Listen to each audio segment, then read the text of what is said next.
सभी को नमस्कार। मैं राजकुमार विश्वकर्मा। आज हमारी एक छोटी सी चर्चा जो है और विशेष चर्चा हमारे शिवराज दत्त गुरु जी से है। एक शिक्षक भी और एक नगर पालिका के अध्यक्ष भी। उनके घर से तकरीबन ये कहा जाए कि अध्यक्ष पार्षद सभी जो है तो रह चुके हैं। आज एक छोटी सी चर्चा करते हैं यहाँ पर। अक्सर हमारे दिमाग में ये सवाल चल रहा होता है कि अगर हमारे यहाँ नगर पालिका परिषद प्रशासन अस्तित्व में आई होगी तो कब आई होगी, और यहाँ पर का पहला अध्यक्ष कौन रहा होगा, और यहाँ पर पहली बार चुनाव कब हुए होंगे। तो इसी पर जो है तो विशेष चर्चा करते हैं। गुरुजी, यहाँ पर सबसे पहले जो है तो नगर पालिका अस्तित्व में कब आई? पहले तो राजकुमार जी, आपको बहुत बहुत धन्यवाद कि आप लगातार सामरिक चर्चाएं अपने न्यूज़ पोर्टल के माध्यम से करते रहते हैं। आप बधाई के पात्र हैं। नगर पालिका पसान 1978 में अधिसूचित क्षेत्र समिति के नाम से इसका गठन किया गया था। उस समय पहले प्रशासक श्री राम यश शर्मा जी थे, जो तहसीलदार कोतमा थे। फिर उसके बाद क्या हुआ कि 1980 में चुनाव हुए विधानसभा के। माननीय बिसाहू लाल जी विधायक बने। उनके प्रयास से सन 1980 में नगर पालिका पसान अस्तित्व में आई।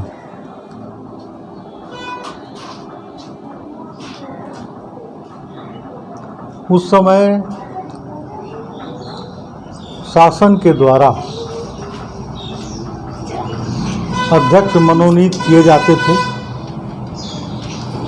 यहाँ के सर्वप्रथम मनोनीत अध्यक्ष स्वर्गीय श्री रामपाल सिंह चौहान थे। 1 साल 1.5 साल का उनका कार्यकाल था। 6 लोगों की समिति थी, जिसमें जमुना, पसान और भालूमाड़ा तीनों को समायोजित करके तीनों जगह के लोगों को रखा गया था। उसके बाद स्वर्गीय श्री अश्विनी कुमार गौतम जी को अध्यक्ष मनोनीत किया गया। उस समय भी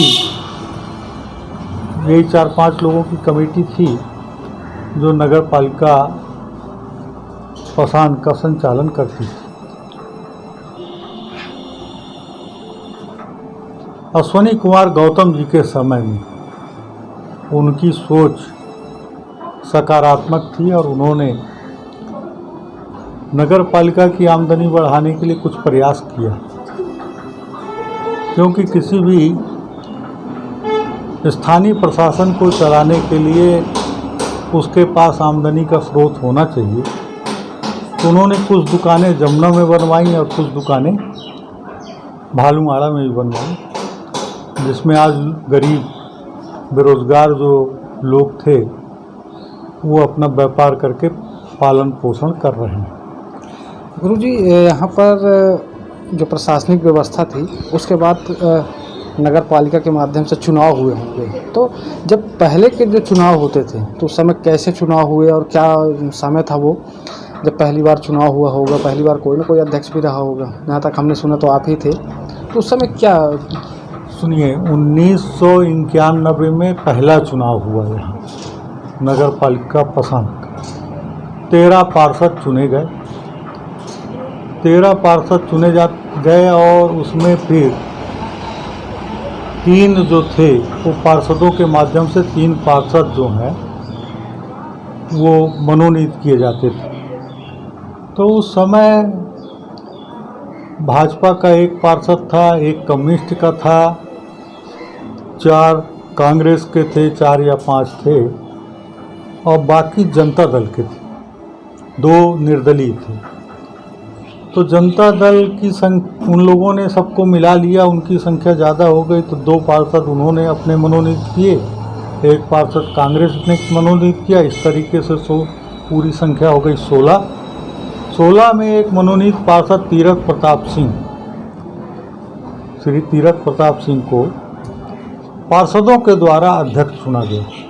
उस समय ये सिस्टम था कि जो मनोनीत पार्षद होते थे वो भी वोटिंग करते थे और तीरथ प्रताप सिंह मनोनीत पार्षद थे और वोटिंग के बाद वो अध्यक्ष चुने गए, वो अध्यक्ष रहे कुछ दिन, अध्यक्ष मतलब 4 साल अध्यक्ष रहे। उसके बाद श्री दिलीप घोष अध्यक्ष बने, रामचरण साहू अध्यक्ष बने, और 1996 में चुनाव जो हुआ उसमें भी यही सिस्टम था, लेकिन पार्षदों की संख्या बढ़ गई थी, वार्डों की संख्या बढ़ गई थी, 18 पार्षद हो गए थे, और उस समय भी पार्षदों के द्वारा ही चुनाव होता था।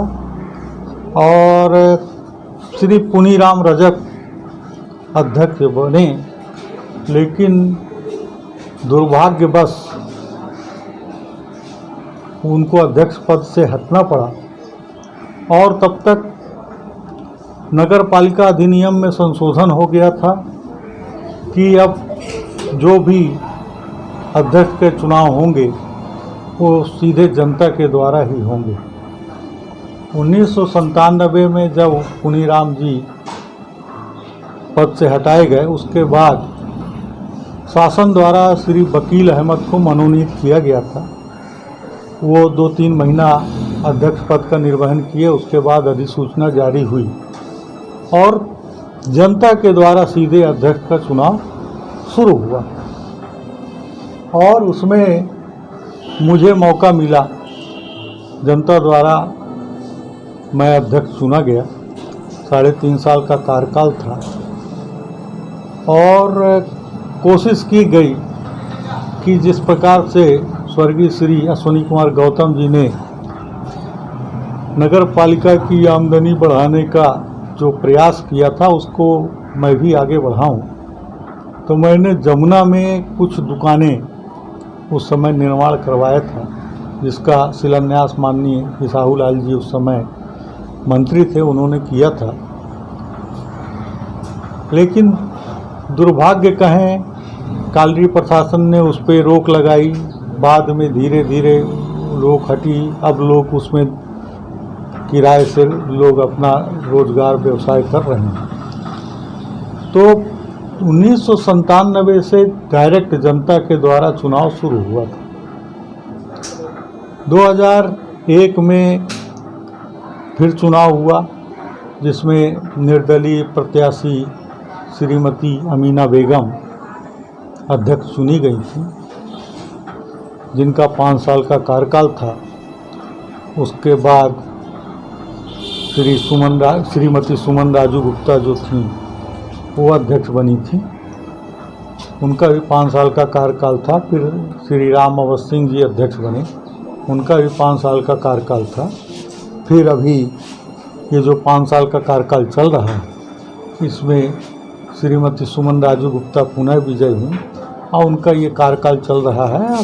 4.5 साल का कार्यकाल हो चुका है, 6 महीने का बचा है। उसके बाद अभी जो सरकार की जो अभी दिख रही है मंशा, जो कमलनाथ सरकार ने अमेंडमेंट जारी किया है कि पार्षदों के द्वारा ही अध्यक्ष का चुनाव होगा। अब देखो भविष्य के गर्त में क्या है, क्या होता है क्या नहीं होता। लेकिन गुरु जी कहीं ना कहीं पर देखिए क्या है, अगर हमें ये मौका मिलता है कि हमें एक अच्छा अध्यक्ष चुनना होता है। आप पेशे से एक शिक्षक भी हैं, एक अच्छा अध्यक्ष, अच्छा विधायक, अच्छा मुख्यमंत्री, अच्छा प्रधानमंत्री, अच्छा सांसद, भाई उनके लिए तो स्वतंत्र चुनाव ही होने चाहिए, जहाँ तक मुझे लगता है। देखिए, जो अध्यक्ष चुना जाए उसको निष्पक्ष होना चाहिए। वो जब चुन लिया जाता है तो वो फिर किसी एक पार्टी का नहीं रह जाता, वह जो है पूरी जनता का हो जाता है। अब हमारे समय में जब हम अध्यक्ष बने तो जो प्रेसिडेंट इन काउंसिल बनी थी उसमें बहुजन के भी लोग को मैं शामिल किया था, भाजपा के भी थे और निर्दलीय भी थे। जो योग्य पार्षद थे हम उनको प्रेसिडेंट काउंसिल में शामिल किए थे और उसका अच्छा परिणाम मिला कि पूरी परिषद हमारी एक रही, कहीं कोई दिक्कत नहीं हुई। और जनता के लिए काम करना चाहिए और जनता से ही चुनाव होना चाहिए। कुछ गतिविधियां और चुनाव को लेकर के होनी चाहिए। जैसे आपने सुना होगा, कई बार हम लोगों से चर्चाएं करते हैं कि क्यों ना चुनाव की जो नीतियां हैं उनमें एजुकेशन लागू करना चाहिए। और आपने देखा होगा कि अभी जैसे हाल में ही जो हुआ, सरकार गिरा दी जाती है 2 साल 2.5 साल में, या नगर पालिका की ही बात करें कि अध्यक्ष को जो है तो कार्यकाल से मुक्त कराया जा सकता है उसका विरोध प्रदर्शन करके या जो भी। तो ये पावर जो है तो जनता के पास होनी चाहिए, ना कि इनके पास। नहीं, क्या था पहले जो अमेंडमेंट हुआ था उसमें जनता अध्यक्ष चुनती थी, पार्षद तो चुनती ही है, लेकिन जनता जो थी पूरे नगर पालिका पसान क्षेत्र की जनता अध्यक्ष चुनती थी। और उसका कार्यकाल जो था एक ये सिस्टम बना हुआ था कि जनता ही उसे वापस बुलाएगी। तो जनता को ये अधिकार था कि हम एक निश्चित समय के बाद हम रिकॉल वोटिंग करेंगे। रिकॉल वोटिंग करने से ये होता था कि अगर जनता उसको चाहती है तो पद में बना रहेगा, नहीं चाहती है तो वो पद से हट जाएगा। इसके लिए शासन जो थी उस समय अमेंडमेंट की थी और उसमें यही सिस्टम था रिकॉल वोटिंग का कि रिकॉल वोटिंग होगी और वोटिंग में अगर वो अपना बहुमत साबित कर देता है वो अध्यक्ष, तो पद में बना रहेगा, नहीं कर पाता है तो पद से हट जाएगा, फिर नया चुनाव होगा। और आपने कहा शिक्षा, करीब मध्य प्रदेश में 70% आबादी, 70 से ज़्यादा आबादी जो है शिक्षित हो चुकी है और शिक्षा बहुत ज़रूरी है। देखिए क्या होता है गुरुजी कि एक निश्चित तौर पर यहाँ पर आप देखिए, अगर हमको शिक्षक बनना है, यहाँ तक कि पोस्टमैन से लेकर के चपरासी से शुरुआत करते हैं और एक अंततः जो आपका राष्ट्रपति तक हो, सबकी एक एजुकेशन है। बिना पढ़ाई लिखाई के यहाँ पर आप एक छोटी सी नौकरी तक नहीं कर सकते। लेकिन चुनाव की जब बात आती है तो यहाँ पर कोई ऐसा सिस्टम नहीं। चुनाव में अब आप देखिए, चुनाव की बात कर रहे हैं आप, चुनाव में एजुकेशन कहीं कोई मायने ही नहीं रखता है, कहीं उसका कोई सिस्टम ही नहीं है। चुनाव में चाहे वो अंगूठा छाप हो, है ना, बहुत से ऐसे ग्राम पंचायतें हैं जहाँ सरपंच अंगूठा लगाते हैं। नगर पालिका में भी हमारे यहाँ ऐसे रहे अध्यक्ष कि कोई दूसरा दस्तखत करता था, लेकिन हो गया, 5 साल कार्यकाल पूरा किए ना लोग। तो सरकार को करना चाहिए, एजुकेशन मस्ट बी कंपलसरी। और ये जो आपने कहा रिकॉल वोटिंग, हाँ, तो क्या इसे वो वापस होना चाहिए या नहीं? हाँ, ये रिकॉल वोटिंग जो था ये अनूपपुर में हुआ था। श्रीमती पल्लविका पटेल जो थी वो अध्यक्ष थी नगर पालिका अनूपपुर की, तो वहाँ रिकॉल वोटिंग हुई। रिकॉल वोटिंग का परिणाम जो भी रहा हो वो अब उचित नहीं है बताना, लेकिन रिकॉल वोटिंग हुई थी और उसका परिणाम भी आया और बाद में चुनाव भी हुए। लेकिन होना चाहिए रिकॉल वोटिंग, जनता को अधिकार मिलना चाहिए। जनता जो है वो पसंद करती है या नहीं करती है, ये जनता के ऊपर निर्भर करना चाहिए। चलिए, बहुत बहुत धन्यवाद गुरुजी, आपने हमें समय दिया और काफ़ी इन्फॉर्मेशन भी दी। यहाँ पर क्या होता है कि 4 लोग जब बैठते हैं तो उन्हें आज शायद ये भी नहीं पता होता कि हमारे यहाँ पहला अध्यक्ष कौन रहा हुआ, क्या सिस्टम थे। तो यहाँ पर तो नीतियाँ यही हैं कि जो इस संघर्ष को करके आया वो ज़्यादा बेहतर जानता है। और मुझे भी लगता है कि कहीं ना कहीं पर जो सारे सिस्टम छूटे हुए हैं। हाँ, एक बात ये बोलना चाहूँगा कि जो वर्तमान अध्यक्ष हैं या जो आने वाले अध्यक्ष हैं, उन्हें नगर पालिका की आय बढ़ाने पर विशेष ध्यान देना होगा। और जो इस्टेब्लिशमेंट खर्च जो आज 65% होना चाहिए उसे 65% ही रखें, 65% से ऊपर न जाने दें, नहीं तो नगर पालिका की दुर्गति कोई नहीं रोक पाएगा। तो मेरा निवेदन है जो वर्तमान में जो अध्यक्ष हैं या आने वाले जो भी अध्यक्ष रहेंगे, वो इस्टेब्लिशमेंट खर्च को संतुलित करें और क्षेत्र का जो पलायन हो रहा है, क्षेत्र में जो समस्याएं बढ़ रही हैं, बेरोजगारी की समस्या या खदानें बंद हो रही हैं जिसके चलते लोग बेरोजगार हो रहे हैं, उस तरफ भी विशेष ध्यान देने की ज़रूरत है। छोटे मोटे उद्योग धंधों की बात की ज़रूरत है कि ये छोटे मोटे उद्योग धंधे अगर यहाँ चालू हो जाएंगे तो हमारे क्षेत्र का पलायन रुक जाएगा और यहाँ जो कालरी क्वार्टर हैं, कालरी मकाने हैं जो बने हुए, इन्हें अगर कोशिश किया जाए, एक अच्छी पहल की जाए, कोल मंत्रालय से और मध्य प्रदेश शासन अगर पहल करे तो ये गरीब बेरोजगार लोगों को ये जो खाली क्वार्टर हैं इन्हें दे दिया जाए, प्रधानमंत्री आवास के नाम पे दे दिया जाए और वो कुछ ऐसी राशि उनको दे दी जाए जिससे वो उसकी मरम्मत करा के उसमें रह सकें, इन्हें खंडहर होने से रोका जाए। गुरुजी, लेकिन ये तो आप सोच रहे हैं ना, यहाँ तो लोगों के आपसी मसले हैं, आपसी मतभेद चल रही है, यहाँ पर लोग पार्टी के नेता हैं, गुटबाजी के नेता हैं, यहाँ पर सिस्टम तो ये है, करेगा कौन?